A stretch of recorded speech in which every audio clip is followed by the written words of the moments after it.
Hello guys, what's up? At ako dito si Jello, ang nag-iisang charotero sa buhay mo.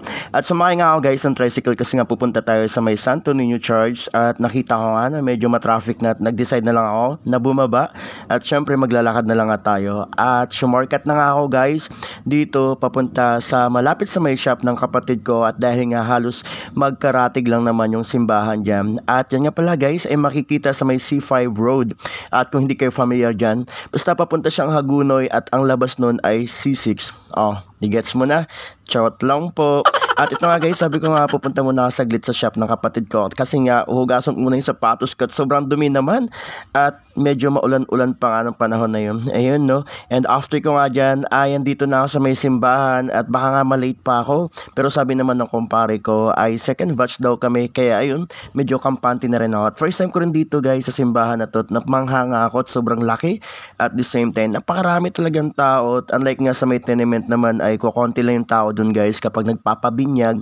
Usually parang mga 5 o 6 na pamilya lang pero dito talaga punong-puno nga hanggat maaari nga siguro ay mapupuno pa tong simbahan na to. So yun nga guys, dahil nga hindi ako familiar dito sa simbahan ng Santo Niño Church ay talaga naman kachat ko nga yung kumpare ko at sabi ko kung saan sila banda at yan nga sa may malayo ay natanaw ko na sila kasama yung kanyang asawa na si Marge Tata at syempre yan ay si paring Rafi at yung aking inaanak na si Akila at syempre guys yan naman si Bro Jelot ang asawa niya rin at syempre inaanak ko rin yung anak niya na si Ace Axel o diba dalawa yan at hanggang pupugi naman ng mga bata net manang-mana ngayon sa akin short lang po.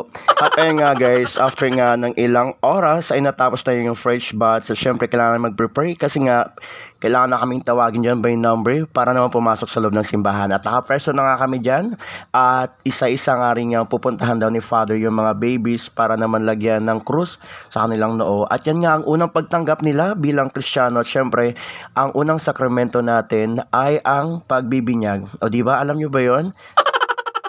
At ayun nga guys, kinunan ko na lang sila dyan ng video at syempre naman sobrang layo ko nga sa kanila at hindi naman ako makakalapit din. At isa nga lang yung masasabi ko guys na ang unang masaya talaga ngayong araw na tayo mga magulang. Dahil sino ba namang hindi?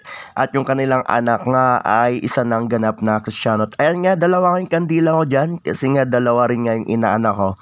O diba? So after ko nga guys ng simbahan ay dumiretso na ako sa bahay nila at birthday din pala ng lolo ng mga inaanak ko at sinabay na rin nga nila. At happy birthday kay kuya. Thank you for watching. Bye-bye!